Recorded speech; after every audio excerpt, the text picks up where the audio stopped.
आप एक बार ट्राई कर लेना, जितने शॉर्ट्स वीडियो बनाते हैं आप जाना और वहां उन्होंने यूट्यूब का लिंक दे रखा हुआ, उनके यूट्यूब लिंक पर जाना, फिर वहां पर व्यूज देख लेना। किसी के 20 व्यूज होंगे, किसी के 50। जो भी टैलेंट है उसकी कदर करें, उस पर मेहनत करें और ये सोचें कि यार ये जो चीज मैं दे रहा हूँ। मुझे ध्यान है जब मेरी फर्स्ट पेमेंट आई थी तो वो पेमेंट ऐसी थी कि आई लिटरली क्राइड। मतलब ऐसा लग रहा था यार रोना आ गया। हाँ, कि मैं दुनिया को जवाब दे सकूं। ऐसा हुआ था कि जब मैं काम कर रहा था तो लोग मजाक बना रहे थे, मेरे अपने लोग मजाक बना रहे थे। आपके रिश्तेदारों में? हाँ, मजाक बना रहे थे। क्या बोलते थे? और अल्हम्दुलिल्लाह मैंने 3 प्रॉपर्टी ली है, कार ली है, मेरे पास टाटा नेक्सॉन कार है, मेरे पास बाइक है, मेरे पास आईफोन है, मेरे पास सब कुछ है। जो यूट्यूब कोई तुक्का नहीं है, यूट्यूब कोई ऐसा नहीं है कि आप रातों रात वायरल हो जाओगे, ऐसा नहीं है।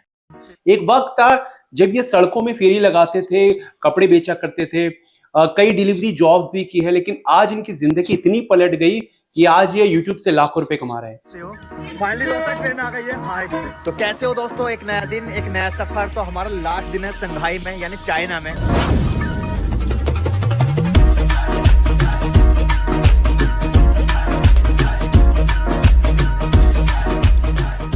ये मैं बात कर रहा हूँ मिस्टर अरबाज खान से। कैसे हैं सर आप? कैसे हैं अरबाज भाई? बहुत बहुत वेलकम हमारे चैनल पे।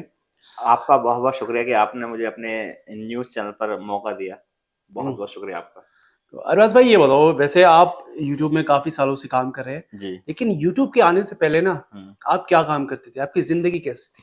वही जो आपने बोला बिल्कुल सच है कि 2016 में मैं दिल्ली आया था। नोटबंदी के दौरान का पीरियड था उस समय। तो मैं यहाँ पर मैंने बहुत सारी जॉब सर्च की थी और एग्जैक्टली क्वालिफिकेशन भी ज्यादा नहीं थी, 10th था मेरा केवल उस समय। तो इतना आसान नहीं था जॉब ढूंढना। उस लेवल की जॉब मिल नहीं रही थी और 10th लेवल की जितनी भी जॉब थी उसमें एक ओयो होटल में मुझे जॉब मिली थी। तो मैं रिसेप्शन के बेस पर जॉब करने गया था। पता चला कि उन्होंने रिसेप्शन का बोला मुझसे, उसके बाद उन्होंने वहाँ के जो बेड मेकिंग होता है, बेड बनाना, बिस्तर लगाना, उसके बाद टॉयलेट साफ कराना, वो काम किया। अच्छा। 15 से लेके 20 दिन का काम किया। उसके बाद एक बसंत कुछ में होटल है, the grand hotel, I think 4 star hotel है, वहां भी मैं एक दिन बैठकर के जॉब करने के लिए गया था।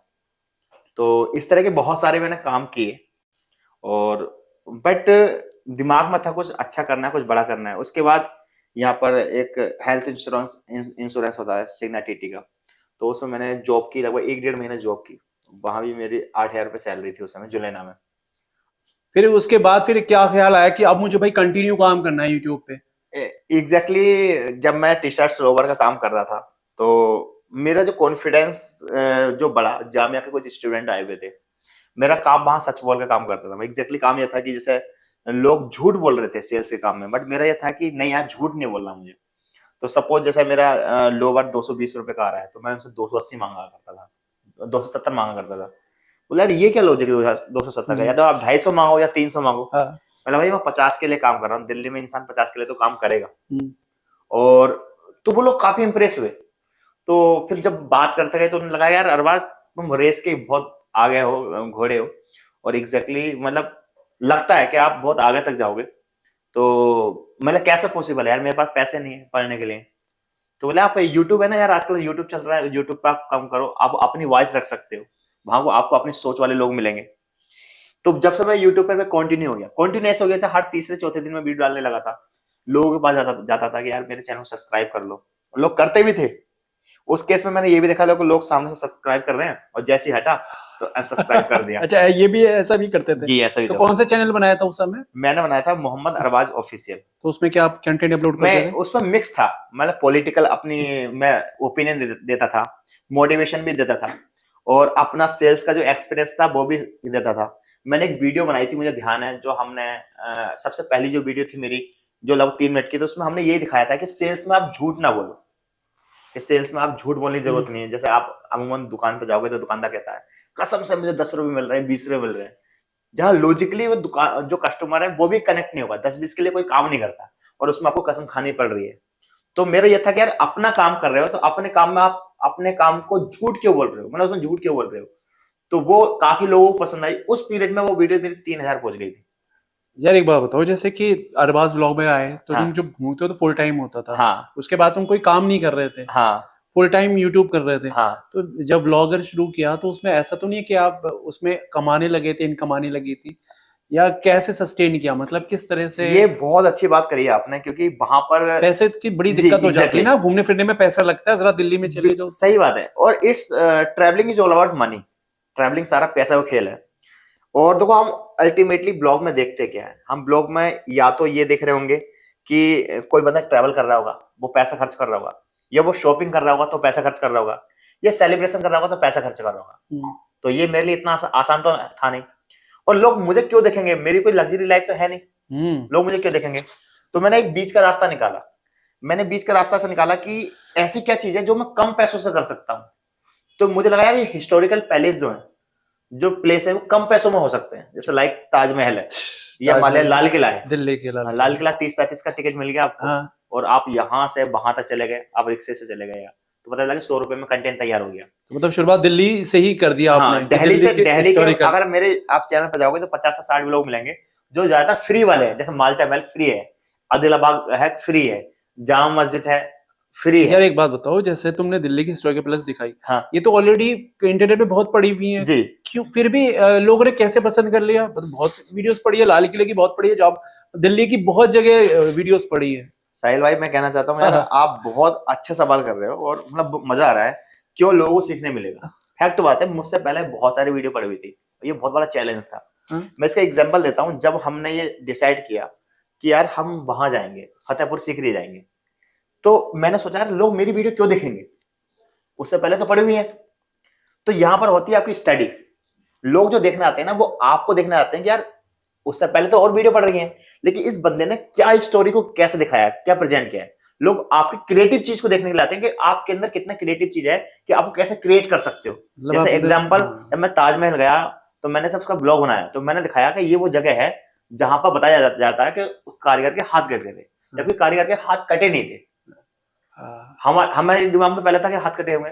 हाथ कटना नहीं कहते हैं, एग्जैक्टली वो कहते हैं कि बंधना, कि आप मेरे ही अंडर काम करोगे, मुझसे अलावा किसी का अंडर काम नहीं करोगे, उसे कहते हैं हाथ बंधना। अच्छा, मेरे हाथ कट गए। अच्छा, मतलब को इतना पैसा दे दिया है कि अब तुम्हें कहीं काम करने की जरूरत नहीं है, उस तरह से हाथ कटना हो गया। आप पैसा दे लो या ये कंपल्सन मान लो कि आप मेरे ही काम करोगे, मेरे ही काम मुझसे अलावा काम नहीं करोगे, तो कहते हैं मेरे तो हाथ बंध गए, हाथ बंध गए, हाथ कट गए। ऐसे नहीं है कि उनको तलवारों से हाथ कट दिया।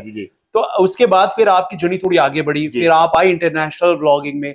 तो इंटरनेशनल व्लॉगिंग में भी देखो कि किसी भी कंट्री में हम घूमने जाते हैं तो जाहिर सी बात है लाखों रुपए में खर्च होते हैं। जी जी। तो उस समय जब आप एक स्टेप आगे बढ़े तो आपके दिमाग में क्या चीज आई थी कि अब मैं इंटरनेशनल व्लॉगिंग करूंगा, क्या क्या परेशानी आ सकती है? चाहे पैसे को लेके, चाहे नई जगह जाते अकेले जाते हो, तो क्या सफरिंग किया उसमें? जब मैं इंडिया में कवर कर रहा था, धीरे धीरे हिस्ट्री में घुस रहा था, तो मेरे अंदर क्यूरियोसिटी थी, ये मुझे लाइफ में जो 7 वंडर है, मुझे वो घूमना है वर्ल्ड के।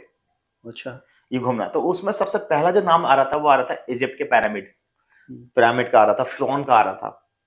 तो मुझे ये तो घूमना है एक दिन। तो मैं यूट्यूब पर सर्च करने लगा, बहुत सारे यूट्यूबर्स वहां गए हुए थे इस तरीके से। तो दिमाग में ये नहीं था कि यार विदेश टूर करना है, उससे पहले कभी, लेकिन दिमाग में आया कि यार 7 वंडर घूमना है, प्लेलिस्ट बनानी है। तो एक तो ताजमहल हो गया, बाकी के लिए तो मुझे बाहर जाना पड़ेगा, ये लाइफ में था। तो मैंने देखा यार इजिप्ट चलते हैं। तो ये बात सही है कि इजिप्ट के लिए आपको पासपोर्ट चाहिए, वीजा चाहिए। और उस समय ऐसी कंडीशन हो गई थी कि मैं कुछ पैसे सरवाइव कर सकता था, कुछ पैसे ये था कि चलो मैं किसी से ले लूंगा। लेकिन ट्रैवल ब्लॉगर में आपको एक चीज समझने की जरूरत होती है कि अगर आप फाइनेंशियली साउंड है तो आप घूमने के लिए जा रहे हैं, और हमारा वो बिजनेस है। तो यहाँ पे हमें ये चीज देखनी है कि यार मैं कितनी स्टोरी बना सकता हूँ वहां से, और कितने खर्च आ रहे हैं। तो मान लीजिए मेरा अगर एक कंट्री में, मैंने उस समय 3 कंट्री के लिए किया था, तो मैं जॉर्डन और तुम्हारे की इजिप्ट और इजराइल के लिए निकला था, लेकिन इजराइल में मुझे वीजा रिजेक्ट कर दिया था, मिला नहीं था। अच्छा। तो मैंने 2 कंट्री घूमी थी। 2 कंट्री में मेरा जो खर्च आया था 1.5 लाख रुपए खर्च आया था। कौन सी 2 कंट्री? जॉर्डन और इजिप्ट। लेकिन वहां से मेरे पास कम से कम 32 कंटेंट निकले थे, 32 स्टोरी निकली थी, और वो स्टोरी ऐसी थी कि कम से कम उनके 17 मिलियन व्यूज आए थे।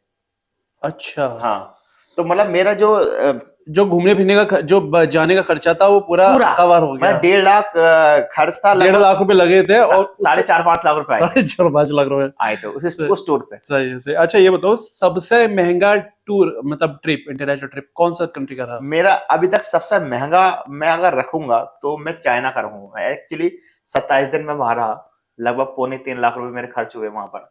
एग्जैक्टली एक जगह से दूसरी जगह जाने पर, और ट्रेन में भी बहुत अच्छे पैसे खर्च होते हैं। इतने में आप फ्लाइट ले लोगे कई बार जितने आपके वहां ट्रेन में पैसे खर्च होते हैं। और उनकी टूरिस्ट पॉइंट कोई भी घूम लो बहुत बड़ी कॉस्टली है। यार एक बात बताओ, जैसे तुम तो सोलो घूमते हो, हाँ। अकेले कैमरा लेके जगह जगह घूमते रहते हो इंटरनेशनल, क्योंकि हमारी कंट्री में तो रूल्स रेगुलेशन में पता है, हाँ। लेकिन जब दूसरी कंट्री में जाते हैं तो उनके रूल्स रेगुलेशन के हिसाब से चलना पड़ता है। जी। मान लो अगर तुमसे कोई छोटी सी गलती हो जाए हाँ। और कानून ब्रेक हो जाए तो उस समय कितनी दिक्कत आ सकती है, तो कैसे कैसे करते हो तुम ये हुआ सब? है एग्जैक्टली जब मैं तुम्हारे की जॉर्डन में घूम रहा था तो इस तरह की दिक्कत आई थी, और अफ्रीका जोन में भी दिक्कत आती है। अफ्रीका जोन की अगर बात करो तो मैं केवल अभी इजिप्ट तक ही गया हूँ। होता है कई बार, लेकिन समटाइम जब आप जाते हो, जैसे प्रिपरेशन कैसे होती है कि जैसे मुझे यहाँ से कतर जाना है तो मैं कतर के टूरिस्ट अट्रैक्शन सर्च करूंगा, उसके अमेजिंग फैक्ट्स चेक करूंगा, तो वहां से आइडिया हो जाएगा कि मुझे कहाँ कहाँ जाना है। तो जब हम उसके रूल्स रेगुलेशन के बारे में पढ़ते हैं तो एक आइडिया हो जाता है। अच्छा, तो ये बताओ अगर कोई व्यूअर आउट ऑफ कंट्री घूमना चाहे तो सबसे सस्ती कंट्री कौन सी है? यार ये डिपेंड करता है कि आप क्यों जा रहे हो। देखो कोई भी सिटी घूमने के लिए जा रहे हैं, घूमने के लिए या जा रहे हो, मान लो आप ही की तरह कोई व्लॉग बनाने चला हाँ, गया, हाँ। शुरुआत करना चाह रहा है, वो कौन सी कंट्री से करना चाहिए? मैं यही चाहूंगा कि अगर आप जा रहे हो तो पहले एक कंट्री डिसाइड नहीं करें आप, एग्जैक्टली 2-3 कंट्री करें जहां से लैंड बॉर्डर जा सकते हो। जैसे अभी दो दो चीज चल रही है, लोग या तो अफ्रीका जोन को पकड़ रहे हैं क्योंकि वहां से आप 5-6 कंट्री कर सकते हो। जैसे मान लीजिए आपने ईस्ट अफ्रीका वीजा ले लिया तो वो 3 कंट्री का वीजा देता है आपको। एक केन्या का वीजा मिलता है आपको, एक युगांडा का मिलता है, एक रवांडा का मिलता है। तो पता चला कि आपने एक तरफ से स्टार्ट किया, हाँ, युगांडा रवांडा ये कर लिया, साथ में इथोपिया कर लिया आपने, और साथ में आपने तंजानिया कर लिया। तो अच्छा, पता लगा एक टूर में आपकी 5 कंट्री हो गई। हाँ, पैसा तो खर्च होगा लेकिन हो गई। अफ्रीका जोन में ज्यादा पैसा खर्च होता है क्योंकि आपको वहां गाइड लेना पड़ता है, थोड़ा सिक्योरिटी का मसला रहता है वहां पर। हाँ, ठीक है, अब सेम दूसरा पैटर्न आ जाओ इधर के, बहुत सारे लोग जाते हैं थाईलैंड के लिए, हाँ। तो लोग थाईलैंड कवर करते हैं, वियतनाम कवर करते हैं, उधर से लाओस करते हैं, कंबोडिया करते हैं, कंबोडिया से फिर वापस आ जाते हैं। मतलब एक बहुत सस्ता ट्रिप हो जाता है एक हाँ। तरीके से। ट्रिप सस्ता नहीं कह सकता, सस्ता कैसा होगा कि वो 5 कंट्री जो एक साथ करेंगे। मैं वही हाँ, वही चीज मैं समझा रहा हूँ, एक कंट्री में जितना लगेगा 5 कंट्री में उतने में वो घूम कर आएगा। हाँ एग्जैक्टली। तो चलो आप अरबाज भाई की फैमिली और एजुकेशन के बारे में बात करते हैं। आप का जो बर्थ जगह है, आप जहाँ पैदा हुए हैं, कहाँ पैदा हुए हैं आप? यार मैं एग्जैक्टली स्वार पैदा हुआ हूँ, और वो मेरा जो है होम टाउन है। आप पीछे से रामपुर से भी है ना कहीं? हाँ वो रामपुर जिला ही है। अच्छा, वो रामपुर जिले में ही है। तो आपने पढ़ाई कहाँ तक कर रखी है? मैंने अब 12th कर लिया है। मतलब आप अभी तक 10th तक थे? 10th या 12th किया है। तो ऐसा आपको लगता है कि एजुकेशन एक, अगर किसी के पास एजुकेशन नहीं है वो ज्यादा पैसे नहीं कमा सकता?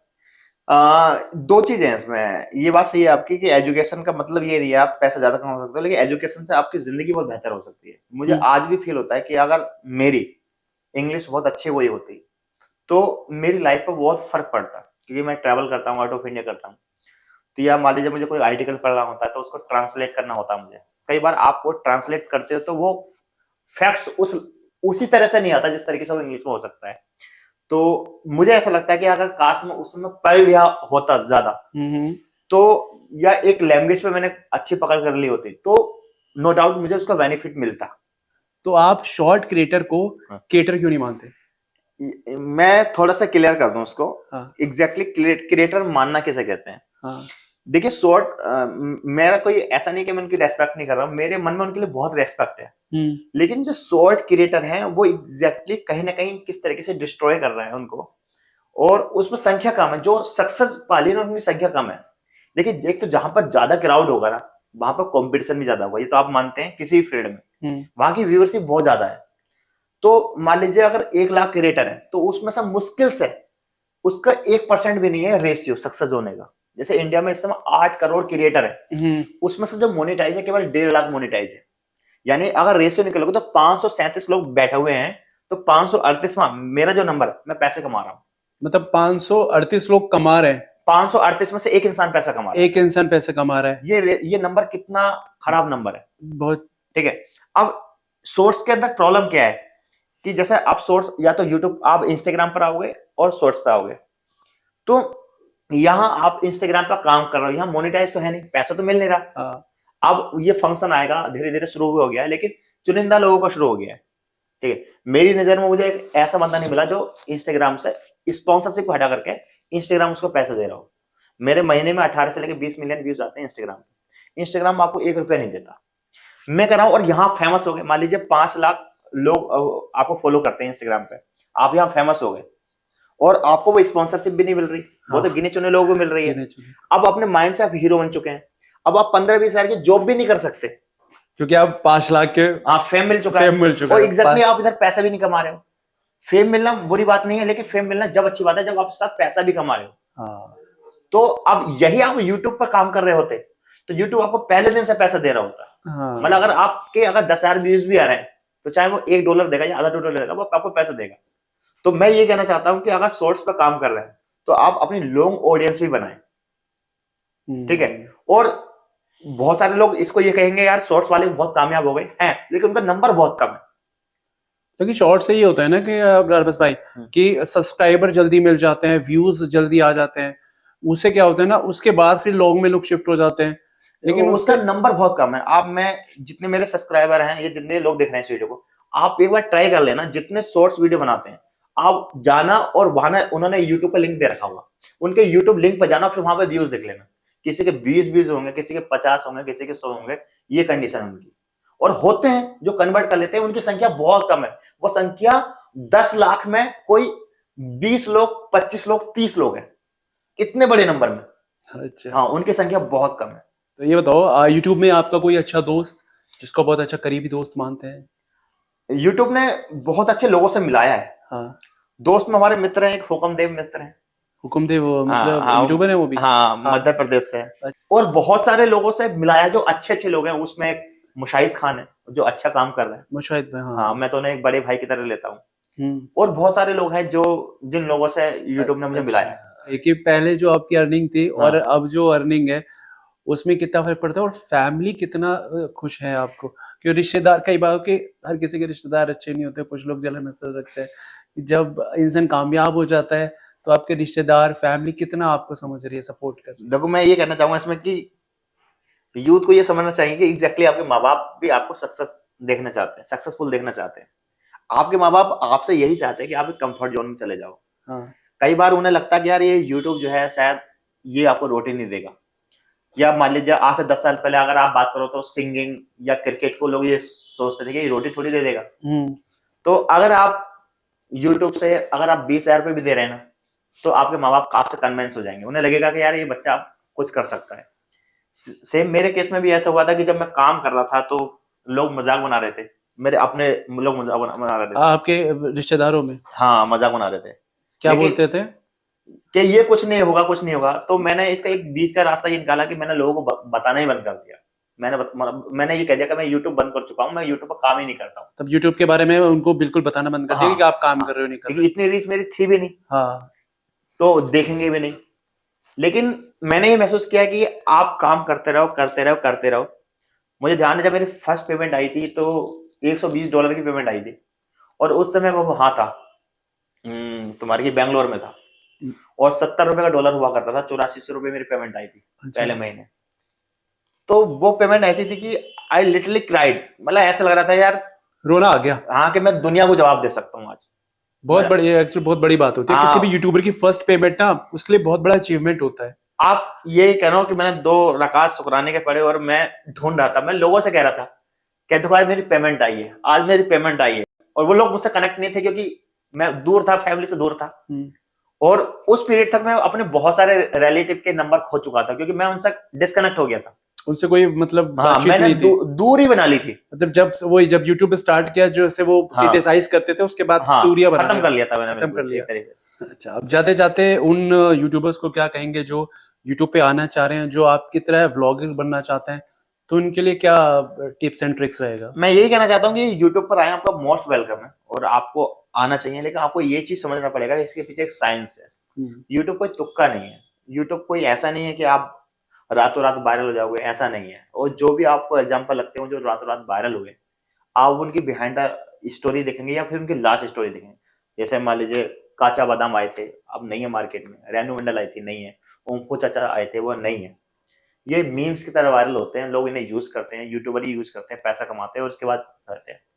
आप आपके अंदर जो भी टैलेंट है उसकी कदर करें, उस पर मेहनत करें और ये सोचें कि यार ये जो चीज मैं दे रहा हूं, चाहे वो स्टडी में हो या डांस में, जो भी फील्ड है आपका जिसमें आपका इंटरेस्ट है, क्योंकि लॉन्ग टाइम आप उसी में काम कर पाएंगे जिसमें आपका इंटरेस्ट होगा। उस इंटरेस्ट पे काम करें, और इंटरेस्ट पे काम करने के बाद आप ये सोचे कि यार जो मैं दे सकता हूँ शायद मुझसे अच्छा तरीके से कोई नहीं दे सकता। उसके बारे में स्टडी करें, फिर उसके बाद यूट्यूब पर आए। आप यूट्यूब पर आने चाहिए, इंस्टाग्राम पे जहाँ भी आना चाहें वहां पर आ सकते हैं। तो आप लोगों ने सुन लिया होगा कि किस तरह से अगर आप YouTube पे आना चाह रहे हैं तो किस तरह से आप आ सकते हैं। बाकी अगर आपको वीडियो पसंद आई तो इस वीडियो को लाइक और शेयर कीजिए। Thank you so much Arbaz भाई हमसे बात करने मुझे के लिए, बहुत अच्छा लगा, आपने टाइम दिया। और मैं एक चीज कहना चाहता हूँ पर्सनली साहिल भाई के बारे में। ये साहिल भाई का मैंने बहुत इंटरव्यू दिए हैं, लेकिन साहिल भाई का जो ऑब्जर्वेशन है बहुत कमाल का है। इन्होंने जो सवाल पूछे, मैं जो बात चल रही थी इनकम की, हाँ। मैं उसमें का मैंने बहुत सारी चीजें ली हैं, और अल्हम्दुलिल्लाह मैंने 3 प्रॉपर्टी ली है, कार ली है, मेरे पास टाटा नेक्सॉन कार है, मेरे पास बाइक है, मेरे पास आईफोन है, मेरे पास सब कुछ है जो एक लाइफ होनी चाहिए। एक मिडिल क्लास लड़के का जो सपना होता है, हाँ, ये सब चीजों का, वो सब वो सारी चीजें मैं अरबाज अचीव कर भाई चुका हूँ। अरबाज भाई भी एक मिडिल क्लास फैमिली से आते हैं और आज उनके पास सब कुछ है। हाँ, मतलब अगर आप दिल से शिद्दत से मेहनत करोगे हाँ, तो आप एक नहीं उस मकाम पे पहुंच जाएंगे। वो सारी चीजें आपके पास होंगी जो आप एक्चुअल में चाहते हैं। एक्चुअल में चाहते हो। थैंक यू, बहुत अच्छा लगा, मुझे भी अच्छा Thank you लगा। so much.